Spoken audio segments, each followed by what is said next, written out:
வெளிச்சம் நிகழ்ச்சிக்கு மீண்டும் உங்களை வரவேற்பது ஐஸ்வர்யா ராகவ். இன்னைக்கு வெளிச்சம் நிகழ்ச்சியில நிறைய ஹெல்த் டிப்ஸ் எல்லாம் பார்த்துட்டு இருக்கோம். நான் முதல்லயே சொன்னேன், ஹெல்த் டிப்ஸை பார்க்கும்போது ஃபுட்டும் அதோடயே சேர்ந்துடுது அப்படின்னு. இன்னைக்கு காலகட்டத்தில் எல்லாருமே எது ஆரோக்கியமான உணவு அப்படின்னு ஆர்கானிக் ஃபுட்டை தேடி போயிட்டே இருக்காங்க. முதல்லலாம் எது கல்டிவேட் பண்ணாலும் அது ஆர்கானிக் ஃபார்ம்ல தான் இருந்தது. ஆனால் இப்போ தனியாக ஆர்கானிக்னே கிரியேட் பண்ண வேண்டிய அவசியம் வந்துருச்சு. ஏன்னா நிறைய பூச்சிக்கொல்லிகள், நிறைய உரம் யூஸ் பண்றதால உணவு அனைத்துமே நஞ்சா மாறிவிட்டது. முதல்ல சொல்லுவாங்க, ஏன் இப்படி பெஸ்டிசைட்ஸ் எப்படி வந்தது அப்படின்னா, உலக போர்ல மிச்சம் மீதியான அதாவது பாம் எல்லாம் பண்ணி மிச்சம் மீதியான அந்த பகுதியெல்லாம் இருக்கு இல்லையா, அதையும் விலை போட்டு வித்துடணுங்கிறதுக்காக அந்த கம்பெனிகள் உருவாக்கின ஒரு விஷயம் தான் பெஸ்டிசைட்ஸ், அதாவது பூச்சிக்கொல்லிகள். அதை நாம உரமா போட்டு இது பண்ணிட்டு இருக்கோம். அது மட்டும் இல்லாம பூச்சிக்கொல்லிகள்லாம் யூஸ் பண்ணிட்டு ஒரு உணவை நஞ்சா மாறிக்கிட்டு இருக்கு. இன்னைக்கு காலகட்டத்தில் 15 வருஷத்துக்கும் மேல, அதாவது கிட்டத்தட்ட 20-25 வருஷமா ஐடி ஃபீல்டில் சீனியர் மேனேஜராக இருந்த ஒருத்தர் ஐடி ஃபீல்டு இனிமேல் எனக்கு வேண்டாம், முழுக்க முழுக்க நான் விவசாயம் தான் பார்க்க போகிறேன். மக்களுக்கு இப்போ கோல்டில் இன்வெஸ்ட் பண்ணுறாங்க, லேண்டில் இன்வெஸ்ட் பண்ணுறாங்க. இப்போ நிறைய வாழற இடமே கம்மியாயிட்டு எல்லாமே ரியல் எஸ்டேட் பிளாட்டாக போட்டு விட்டுட்டு இருக்க இந்த காலகட்டத்தில் எல்லாத்தையுமே விட்டுட்டு நான் உணவில் இன்வெஸ்ட் பண்ண போகிறேன். நான் பேங்க் பண்ண போடுறது கோல்டு கிடையாது, லேண்டு கிடையாது. I am going to bank food அப்படின்னு ஒருத்தர் களம் இறங்கி இருக்காரு. அவர் தான் மிஸ்டர் ஜெய்சங்கர். அவர் தான் இன்னைக்கு நாம பார்க்க போகிறோம். Hi sir, welcome to our show. நான் சொன்ன மாதிரி முதல்ல நம்ம எது கல்டிவேட் பண்ணாலுமே எல்லாமே ஒரு இயற்கை உணவாக தான் இருந்தது. ஆனால் இப்போ இயற்கை உணவு அப்படிங்கிறதே தேடி போட வேண்டிய ஒரு அவல நிலை ஏற்பட்டிருக்கு.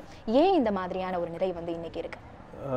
1960க்கு அப்புறமா வந்த பசுமை புரட்சி மூலமாக அது வரைக்கும் நம்ம எந்த உணவையும் ரசாயனம் இல்லாமல் தான் நம்ம உற்பத்தி பண்ணிகிட்டு இருந்தோம். நம்ம முன்னோர்கள் அப்படி தான் பண்ணிகிட்டு இருந்தாங்க. முழுக்க முழுக்க இயற்கையை சார்ந்தே தான் இருந்தோம் நம்ம. அதை 60க்கு அப்புறமா உணவு பஞ்சம் நிறைய வந்ததுனால உணவு உற்பத்தி அதிகம் பண்ணணுன்ற அந்த நோக்கத்தில் கொண்டு வந்ததெல்லாம் இந்த ரசாயன உரங்கள் மூலமாக பண்ணுற விவசாயங்கள் இதெல்லாமே. அது நாளடைவில் பார்த்திங்கன்னா ஆரம்பத்தில் நமக்கு என்ன கொஞ்சம் நிறைய உற்பத்தி தான் கொடுத்தது ஆக்சுவலாக. ஆனால் போக போக போக நிலம் மலடாக எடுத்து நிலத்தில் உள்ள சத்துக்களெல்லாம் இழந்தெடுத்தது. அதுக்கப்புறம் பார்த்திங்கன்னா நிலத்தோட தன்மையாக மாறிடுச்சு. இப்போ எல்லாமே நம்ம உணவுலையும் அது கலக்க ஆரம்பிச்சு, நம்ம போடுற நஞ்சுனால எல்லாமே அது. ஸோ அதனால் இப்போ இன்னைக்கு காலகட்டத்தில் நிறைய வியாதிகள், நிறைய நோய்கள், நிறைய பக்க விளைவுகள் இதெல்லாம் வர்றதுனால இந்த காலகட்டத்தில் ஆர்கானிக் விவசாயம், இயற்கை விவசாயன்றது ரொம்ப அவசியமான ஒன்றா நிறைய பேருக்கு ஒரு பயமே வந்துருச்சு. இப்போ நம்ம வெளியே போய் வாங்கினா கூட, ஒரு கிரேப்ஸ் வாங்கினா கூட அது சல்ஃபா கோட்டடாக இருக்குமா கிரேப்ஸ்னு ஒரு பயம் இருக்குது. அதே மாதிரி ஒரு கத்திரிக்காய் வாங்கினா, ஐயோ இது ஏதாவது கிராஸ் ஜென்ரேட் பண்ணி ஒரு கத்திரிக்காயாக இருக்குமா. சரி, தக்காளி வாங்கலான்னா, ஐயோ இந்த நாட்டு தக்காளியில் அதில் இருக்கிற விதையினால் ஏதாவது பிரச்சனை வருமா. இத்தனை பிரச்சனைக்கு வீட்டிலேயே நம்மளால் வளர்க்க முடியுமா? கண்டிப்பாக. இப்போது குறைஞ்ச இடத்துலையே அவங்களுக்கு தேவையான உற்பத்தியை பண்ணணுன்றது தான் என்னோட இப்போத்தைய நோக்கம். இது அதை பற்றி தான் நான் இப்போ நிறைய வேலை பண்ணிகிட்டு இருக்கேன். இப்போது ஆரம்பத்தில் நானும் இயற்கை விவசாயம் பண்ணி காய்கறி உற்பத்தி பண்ணி ஜனங்களுக்கு கொடுத்துட்டு இருந்தேன். நான் அதை நாளடைவில் எனக்கு என்ன தோணுது அப்படின்னா, நம்ம உற்பத்தி பண்ணி அவங்களுக்கு விற்கிறத விட அவங்களே உற்பத்தி பண்ண நல்லா இருக்குமே, இன்னும் கொஞ்சம் திருப்தியாக இருக்கும் அவங்களுக்கு, இன்னும் கொஞ்சம் நல்லா அவங்களுக்கு நல்ல உணவு கிடைக்குமேன்ற நோக்கத்தில் வீட்டு தோட்டங்களையும் பால்கனி தோட்டங்கள் இந்த மாதிரி குறைஞ்ச இடத்துல எவ்வளோ நல்லபடியாக பண்ணலான்றதை ஒரு முயற்சி பண்ணிட்டு இருக்கேன். இப்போது அது பற்றி தான் பார்த்தீங்கன்னா ஒரு மினி கிச்சன் கார்டன் சொல்லிட்டு ஒரு சின்ன ஒரு கிட் ஒன்று இன்வெஸ்ட் பண்ணிக்கொண்டாங்க. அதில் பார்த்திங்க அப்படின்னா 3 அடிக்கு 1.5 அடி இல்லை 2 அடிக்கு 1.5 அடி, ஒரு 3 ஸ்கொயர் ஃபீட்டு தான் மொத்தமே இருக்கும். அதில் 8 வகையான கீரைகளை அவங்க அதில் விவசாயம் பண்ணலாம். அதில் ஒரு 3 ஸ்கொயர் ஃபீட் வெர்டிக்கல் ஸ்பேஸ். அது பார்த்திங்க அப்படின்னா it won't even occupy the floor space. ஒரு எங்கேயாச்சும் தொங்க விட்டுக்கலாம். அதாவது ஈவன் ஃபிளாட் சிஸ்டம்ல இருக்கவங்க கூட அத யூஸ் பண்ணலாம். மண்ணாகாது. ஆக்சுவலா பாத்தீங்க அப்படின்னா அதுல மண்ணே இருக்காது. அதுல இட்ஸ் a லைட் வெயிட் சாயில்ன்ற மாதிரி பண்ணி காயர் வித்து வெர்மி கம்போஸ்ட் மாதிரி வேப்ப புண்ணாக்கு இதெல்லாம் கலந்த ஒரு கலவை. அது இயற்கையானது. அது அதுலயே அவங்க கீரை வளர்த்துக்கலாம். அதில் அவங்க குடும்பத்துக்கு தேவையான கீரையெல்லாம் அதிலே வளர்த்துக்கலாம். அவங்க அது ஆரம்பத்தில் இதை மேற்கொண்டு இதை பெரிய அளவில் காய்கறி உற்பத்தி பண்ணுறதுக்கும் நாங்கள் இப்போ ரெடி பண்ணிட்டு இருக்கோம். ஆக்சுவலாக பார்த்தீங்க அப்படின்னா ரொம்பவே ஒரு அருமையான ஒரு விஷயம்னு சொல்லலாம். ஏன்னா எல்லாருமே இப்போ இன்னைக்கு இருக்கிற காலகட்டத்தில் மணியை நோக்கி ஓடிட்டு இருக்காங்க. பைசா பைசா பைசான்னு ஓடிக்கிட்டு இருக்காங்க. ஈவன் விவசாயம் குறைஞ்சிக்கிட்டே வருது கம்ப்ளீட்டாக. அங்கே இருக்கிறவங்க கூட பார்த்தீங்கன்னா வேற ஏதாவது வேலையை தேடி வேற ஏதாவது ஒரு ஊருக்கு போய் அங்கே பிழைப்பு நடத்த வேண்டிய ஒரு சூழ்நிலை இருக்குது. இவ்வளோ ஒரு பெரிய ஒரு பொசிஷனில் நீங்கள் இருந்திருக்கீங்க. நீங்கள் சொன்னீங்க சவுதி அரேபியாவில் இருந்ததா. நீங்கள் நேற்றுக்கு உங்ககிட்ட பேசும்போது சொல்லியிருந்தீங்க, பேங்க்கில் ஒர்க் பண்ணிட்டு சீனியர் ப்ரோக்ராமராக இருந்து அதை வேண்டான்னு சொல்லிட்டு விவசாயத்தில் நீங்கள் இறங்குறதுக்கான ரீசன் என்ன? ஆரம்பத்துலேருந்து எனக்கு விவசாயத்தில் ஒரு ஈடுபாடு உண்டு.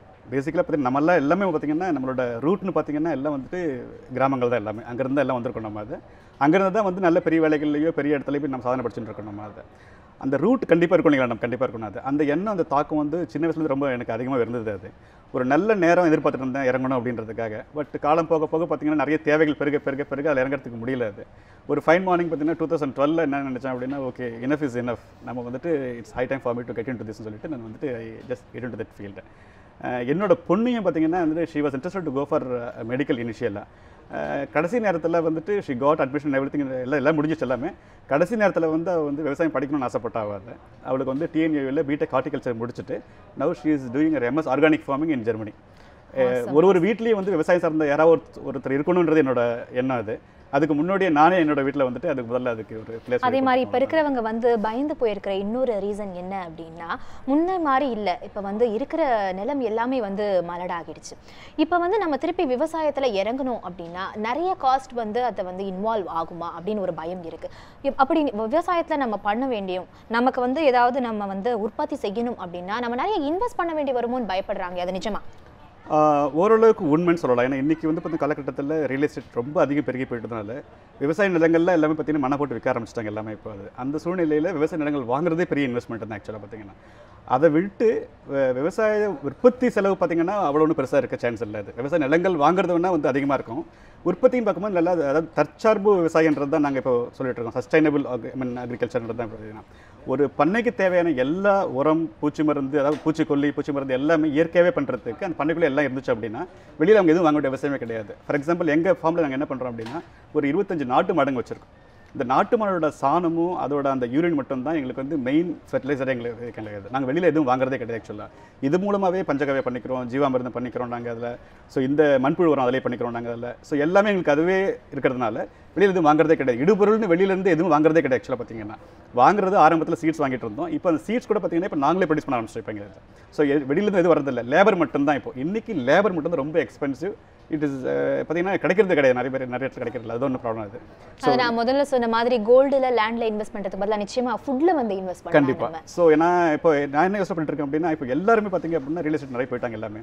Every one wanted to save some money, invest for ஃபியூச்சர்லாம் பண்ணிட்டு இருக்காங்க எல்லாமே. ஆனால் உணவுன்றது ரொம்ப முக்கியமான விஷயம் அது. பட் அதை பற்றி நம்ம யாரும் யோசனை பண்ணுறதும் கிடையாது, அதுக்கு முக்கியத்துவம் தரதும் கிடையாது. ஒரு பயம் என்ன வந்துருச்சுன்னா, எப்படி வந்து இப்போ தண்ணிக்கு வந்து ஒரு பயம் வந்துருச்சோ அந்த மாதிரி சில வருஷங்கள் கழிச்சு உணவு கூட கிடைக்காம போயிடுமோன்னு ஒரு பயம் இருக்கு. கண்டிப்பாக ஆகும். அது இன்னும் ஒரு 10-20 வருஷத்தில் பார்த்தீங்க அப்படின்னா கண்டிப்பாக நடக்கும். ஏன்னு கேட்டிங்கன்னா விவசாய நிலங்களே கம்மியாகிட்டு வந்துருச்சு. இப்போ எல்லாமே வந்து பிளாட் போட ஆரம்பிச்சிட்டாங்க, எல்லாமே அதை மணை போட ஆரம்பிச்சிட்டாங்க எல்லாமே. ஸோ விவசாய நிலங்களும் கம்மியாகிடுது, விவசாயம் பண்ணுறவங்களும் கம்மியாயிட்டாங்க சொல்லலாம். ரொம்ப வந்து ஒரு ஆச்சரியம் நிறைய பேர் ஐடியிலேருந்து இப்போ நிறைய வர ஆரம்பிச்சிட்டாங்க எல்லாருமே இப்போ. பிகாஸ் நான் 94 இந்த ஃபீல்டில் வெளில இறங்கும்பொழுது யாருமே இல்லை அப்போ. பட் இப்போ வந்து நிறைய ஆர்வலர் நிறைய வர ஆரம்பிச்சிட்டாங்க, நிறைய ஆர்வம் பெருகிட்டு இருக்கு எல்லாரும். இந்த அவர்ஸ் நிறைய வந்துட்டு இருக்கு இப்போ. அது பட் ஒன்றே ஒன்றுனா நிலங்கள் கிடைக்கிறது கஷ்டமாக இருக்குது, அவ்வளோதான். விவசாய நிலங்களே பார்த்தீங்கன்னா எல்லாமே பார்த்தீங்கன்னா ஒரு ஏக்கர் 10 லட்சம் 5 லட்சம் 20 லட்சம் அந்த அளவுக்கு வாங்கி விவசாயம் பண்ண முடியுமான்றது ஒரு பெரிய ஒரு கேள்விக்குறி தான். அது ஆக்சுவலாக பார்த்தீங்க அப்படின்னா ரொம்ப அழகாக வந்து இன்றைக்கி நிகழ்ச்சியில் வந்து எந்தெந்த விதமான விவசாயம் பண்ணலாம் அப்படின்னு நீங்கள் சொல்லியிருக்கீங்க. அது மட்டுமே இல்லாமல் இன்றைக்கி காலகட்டத்தில் வந்து ஆர்கானிக் ஃபுட்டோட இம்பார்ட்டன்ஸை ரொம்ப அழகாக வந்து சுருக்கமாக நீங்கள் விளக்கியிருக்கீங்க. நிகழ்ச்சியோட இறுதிக்கு நாம் வந்துட்டோம்.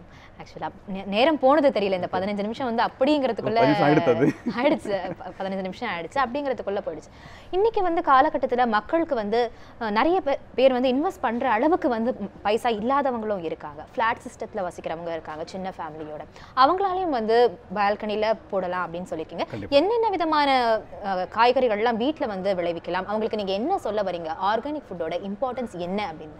ஓகே, வெளியில் வாங்குற காய்கறிகள் எதுவுமே பார்த்தீங்க அப்படின்னா இன்னைக்கு காலகட்டத்தில் வந்து ஆரோக்கியமாக இல்லைன்றது தான் உண்மை ஆக்சுவலாக. அது ஸோ இதுக்காக ஒருத்தரும் அவங்க வீட்டில் வந்து அவங்களால முடிஞ்ச வரைக்கும் காய்கறிகள் வளர்க்கலாம். அது எல்லா காய்கறியும் வளர்க்கலாம். அப்போ இன்றைக்கி சென்னை கிளைமேட் கண்டிஷனில் பார்த்திங்க அப்படின்னா நாட்டுக்காய் எல்லாமே வரும், நமக்கு கீரைகள் எல்லாமே வரும் உங்களுக்கு. அது எக்ஸாட்டிக் வெஜிடபிள்ஸ் மாதிரி இப்போ வந்து காலிஃப்ளவரோ கேபேஜோ பட்டாணி இந்த மாதிரிலாம் வர்றது கொஞ்சம் கஷ்டம் இங்கே.